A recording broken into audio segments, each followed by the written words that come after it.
The second part of my photo safari with Nick and Laidler on September 19, 2010 was a trip to downtown Cape Town. We went to Green Market Square and did a little bit of sightseeing, photography. The market there is usually pretty crowded, but this time it was very quiet. I think it was because it was a cold, rainy morning, and I was really surprised to not see a lot of people there shopping. But what we did see was typical behavior of the tourists looking for things to take home. There's a lot of colorful trinkets and tourist market types of artifacts. Most of these things aren't actually made in South Africa. Most of these things in the marketplace come from either Zimbabwe or further north, and so there's a lot of diversity in the types of people you see here in the market.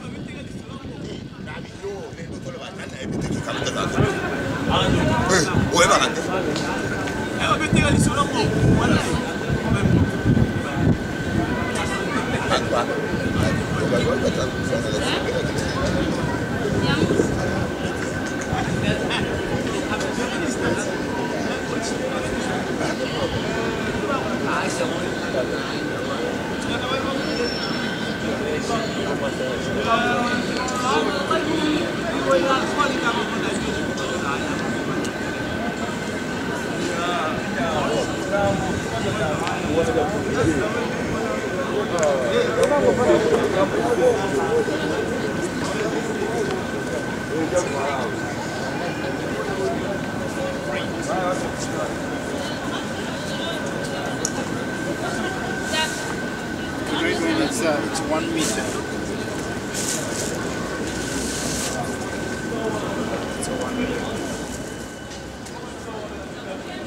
It's always interesting for me to see these transactions going on in the market. The vendors really know how to work a crowd. It seems like you can't walk away without buying something. They are that good. And I always find it interesting that there's so much decision making to be done in trying to choose just the right thing to take home. And I guess for people that only go there, you know, as a tourist, that's probably very understandable. As an observer who's not really there to buy souvenirs, it's kind of interesting just to watch the behavior of the vendors. They really keep an eye out for you. They want to strike up a conversation. They always ask you where you're from. They try to figure out if you're going to be buying something for yourself or as a gift, and they really play up all of the sympathies you can possibly imagine. There's a lot of action going on in the background as well. It seems like this market square is full of people that are just hanging out, taxi drivers playing cards, people visiting on the side, taking a break from actually manning the booth. It's kind of fun to watch. It's just a great place to do some people watching.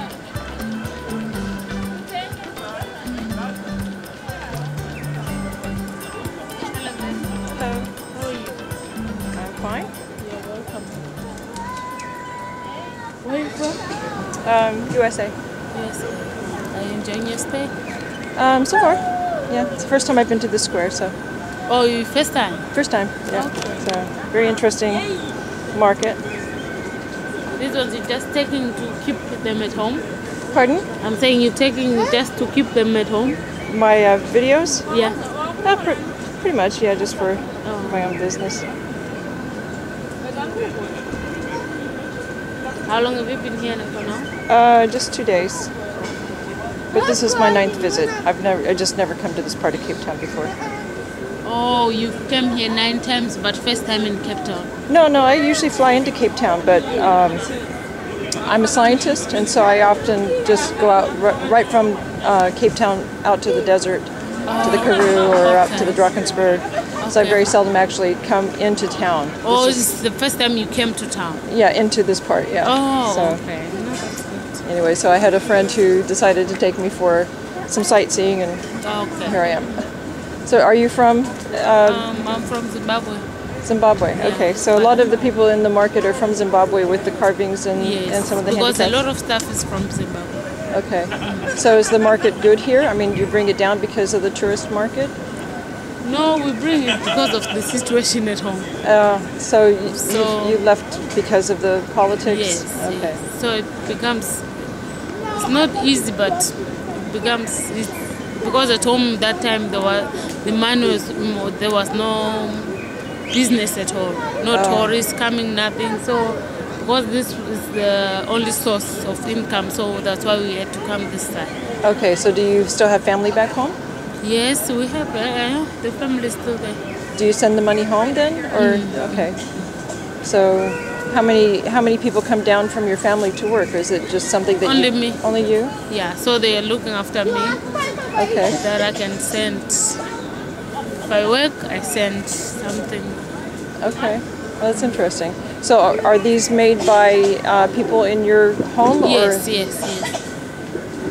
So it seems like everywhere I go in South Africa, you see the same carvings. Yeah, you know what happens with the same carving is that we make things that move faster. Oh, I see. So you have to Yeah. do things that are for the tourists. Yes.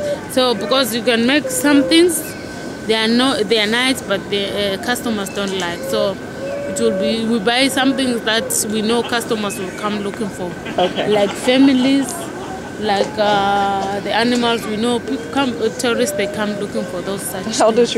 is your baby? She's 9 months. She looks very comfortable. So you have her tied with a towel and then the blanket's over that? Pardon? You have her tied with a towel around you? Yeah. Okay. First I put the towel because she will fall. Okay. She's very sweet.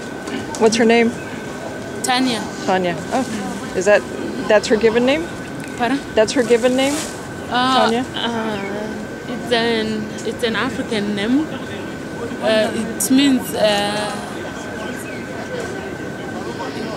means comfort. Okay. Yeah, Nice. something like comfort. Well, thank you for explaining all that. And I've seen these carvings everywhere. The one that's new is the knot. I haven't seen that before. Or the love knot, yes. Yeah. Yeah, the love knot. And people, they don't want to make the love knots because they take a lot of time. Take a lot of time to make it. So what tools are used to carve? Are you using power tools to carve? What? The rotary power tools? Yeah. We use, chisel. Yeah. Yeah, we use chisel, raspas, raspa. So these are all done by hand then? Yeah, there's no machine, even the knots, everything here is made by hand. I see. And there's another one called the chasing hammer. We use, all those kind of So that's a hammer that has prongs on it that you use for the texturing? Yes. Yeah. The one with the, like tooth. Yeah. Yeah. Okay. Oh, she's fussy. Well, thank you for the information. I appreciate Okay, it. man.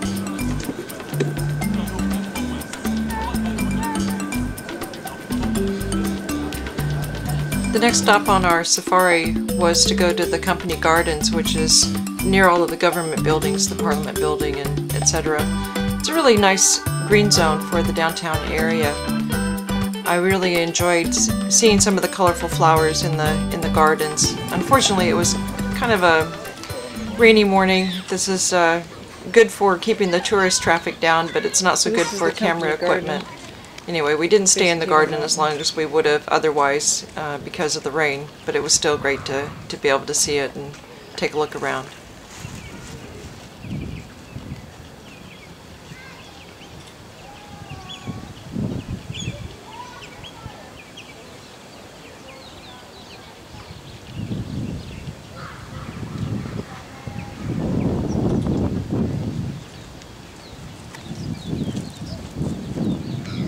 And it's starting to rain.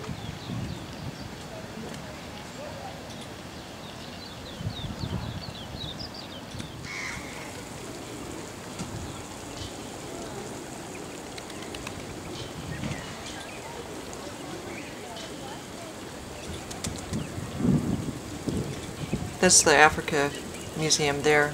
I went there on the last day I was in Cape Town to visit an ant specialist.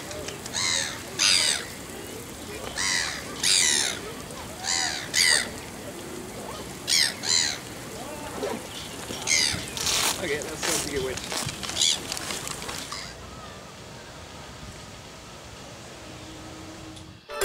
One of the things I really noticed in the company garden was that there was a lot of homeless people hanging about, and I was really touched by some of the people feeding the pigeons out of whatever they had of their own. This is Long Street.